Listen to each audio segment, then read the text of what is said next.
ఆ కొండ సురేఖ కేసు దాదాపు అందరికి తెలుసు. ఎందుకంటే అక్టోబర్ 2, 2024లో ఆమె ఒక దారుణమైన కామెంట్ చేసింది. అది 2 ఫ్యామిలీలకు కూడా ఇబ్బంది కలిగించేది. ఒకటేమో అటువైపు కేటీఆర్, ఇటువైపు నాగార్జున ఫ్యామిలీ. ఆమె ప్రధానంగా బీఆర్ఎస్ని విమర్శిస్తూ వ్యక్తిగతమైన ఆరోపణలు చేసింది. ఆమె దగ్గర ఎటువంటి ఆధారాలు లేకుండా తెలుగు ఇండస్ట్రీలో నాకు కొంతమంది చెప్పారని చెప్పి ఆమె ఆరోపణలు చేసింది. సో మామూలుగా మీడియా చేస్తేమో రేవంత్ రెడ్డి నిన్న కూడా విమర్శించాడు యూట్యూబ్ ఛానళ్ళు లేకపోతే సోషల్ మీడియాలో వీళ్ళకేమీ రాదని. మరి సాక్షాత్తు ఆయన మంత్రివర్గంలో ఒక మహిళా మంత్రి ఇంకొక మహిళ మీద ఇంకొక ఫ్యామిలీ మీద అంత దారుణమైన కామెంట్ చేస్తే కనీసం ఖండన కూడా కాంగ్రెస్ పార్టీ చేయట్లేదు. అది మనకుండే ఇవాళ రాజకీయ నాయకులకు ఉండే ద్వంద్వ ప్రమాణాలు. సో ఆమె ఏం చెప్పింది అనేది అందరికి తెలుసు. బట్ నేను బ్రీఫ్గా చెప్తాను. ఆమె ఏం చెప్పిందంటే కేటీఆర్ ఫోన్ ట్యాపింగ్ ద్వారా సమంత లాంటి వాళ్ళని లొంగ తీసుకోవడానికి ట్రై చేశాడు. ముఖ్యంగా ఆమె రకుల్ ప్రీత్ సింగ్ ఇలాంటి వాళ్ళని హీరోయిన్లను లొంగ తీసుకొని వాళ్ళకి డ్రగ్స్ అలవాటు చేసి వాళ్ళని తను లొంగ తీసుకున్నాడు అనేది ఒక వెర్షన్. రెండో వెర్షన్ ఏంటంటే నాగార్జునని బెదిరించి నాగార్జునని కోడల్ని తన దగ్గరికి పంపిమని అడిగాడు. వాళ్ళు కూడా పొమ్మని చెప్పారు. భర్త నాగ చైతన్య నాగార్జున ఆమె పోననింది. అందుకనే విడాకులు రావడానికి వీళ్ళిద్దరు విడాకులకు కూడా కేటీఆర్ కారణం అనే వాదన్ని ఆమె తీసుకొచ్చింది. సో దీని మీద ఇటు నాగార్జున కోర్టులో కేసేశారు. ఇటు కేసీఆర్ కూడా అక్టోబర్ 3వ తేదీ అక్టోబర్ 10వ తేదీ ఆయన కేసు పెట్టాడు. మామూలుగా ఆయన మామూలుగా ఏంటంటే మనకి డిఫెమేషన్ అంటారు దీన్ని, పరువు నష్టం. ఈ డిఫెమేషన్ 2 రకాలుగా ఉంటుంది ఇండియాలో. ఒకటి civil defamation, 2 criminal defamation. Civil defamation ఏంటంటే లా ఆఫ్ టార్ట్స్ కిందకి వస్తుంది.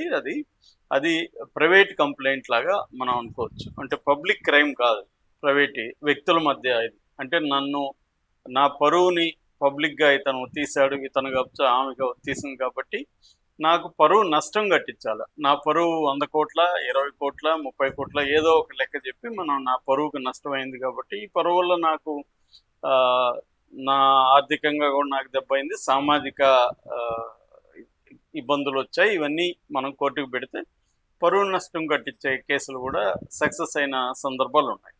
అయితే ఇక్కడ ఈ మీద పెట్టింది క్రిమినల్ అండ్ సివిల్ 2 పెట్టాడు కేటీఆర్. ఫస్ట్ క్రిమినల్ ఫైల్ చేశాడు. ఎక్కడంటే special court for people's representatives అని, అంటే ప్రజా ప్రాతినిధ్య చట్టం కింద కోర్టు ఉంటుంది అనమాట. ఆ కోర్టులో ఈయన ఫైల్ చేశారు. ఎందుకంటే ఈమె మంత్రిగా ఉంది, ప్రజాప్రతినిధి కాబట్టి, పబ్లిక్ సర్వెంట్ కాబట్టి ఈ మీద అక్కడ కేసు వేశాడు. కేసు వేసినప్పుడు కేటీఆర్ తరఫున అడ్వకేట్స్ ఈ మాట్లాడిన వీడియో రికార్డు అవన్నీ కూడా ప్రొడ్యూస్ చేశారు, పెన్ డ్రైవ్లో ప్రొడ్యూస్ చేశారు. అట్లాగే దీని మీద వచ్చిన మీడియాలో స్టేట్మెంట్లు, పేపర్ కటింగ్స్ ఇవన్నీ కూడా సబ్మిట్ చేశారు.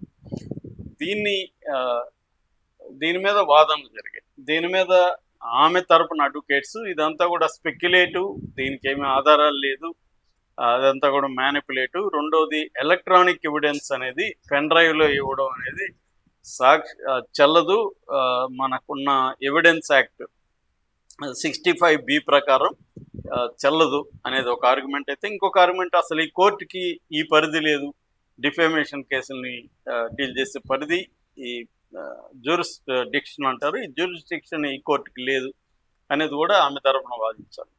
అయితే ఇటు కేటీఆర్ తరపున సిద్ధార్థ పోగుల అనే ఒక అడ్వకేటు దాన్ని కౌంటర్ చేస్తూ ఈ కోర్టుకి జ్యూరిస్డిక్షన్ ఉంది, హైకోర్టు జడ్జిమెంట్స్ ఉన్నాయనేది చెప్పాడు. రెండవది ఈ ఎలక్ట్రానిక్ ఎవిడెన్స్ కూడా చెల్లుతుంది, ఎందుకంటే ఆ మాట్లాడింది వీడియో రికార్డ్ అయింది. మీరు కాకపోతే FSL ఫోరెన్సిక్ సైన్స్ ల్యాబ్ పంపించుకోవచ్చు, మేము మ్యానిపులేట్ చేసాము అది ఒరిజినల్ అనేది.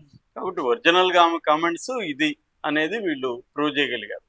దాంతో జడ్జి గారు కేటీఆర్ తరపున అడ్వకేట్ చేసిన వాదనతో ఏకీభవించి దీంట్లో ప్రైమా ఫేసి ఎవిడెన్స్ ఉంది కాబట్టి దీన్ని కాగ్నిజెన్స్లోకి తీసుకొని ఆమె మీద క్రిమినల్ కేసు ఫైల్ చేసి, అంటే ఇక్కడ BNS 356 అనమాట ఇప్పుడు డిఫెమేషన్. ఇంతకుముందు IPC 499, 500 ఉండేవి.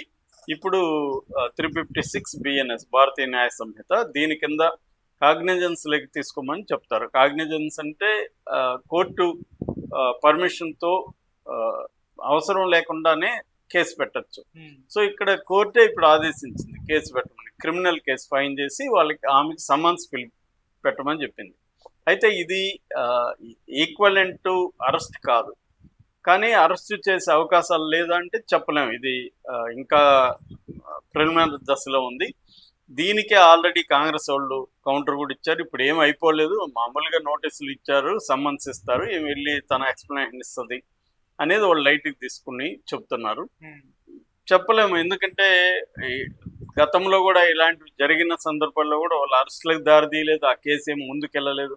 మనం చూసాము ఓటుకు నోటు కేసు, పబ్లిక్గా అందరూ చూశారు. రేవంత్ రెడ్డి డబ్బులు ఇవ్వడము, చంద్రబాబు చెప్పాడని, మా బాస్ చెప్పాడని మళ్ళీ ఆయన వాయిస్ కూడా విన్నాము. ఏమైంది ఆ కేసు? చంద్రబాబు మీద అసలు కేసే పెట్టలేదు, ఈయన మీద కూడా కేసు ఇప్పటివరకు ఏమీ కాలేదు.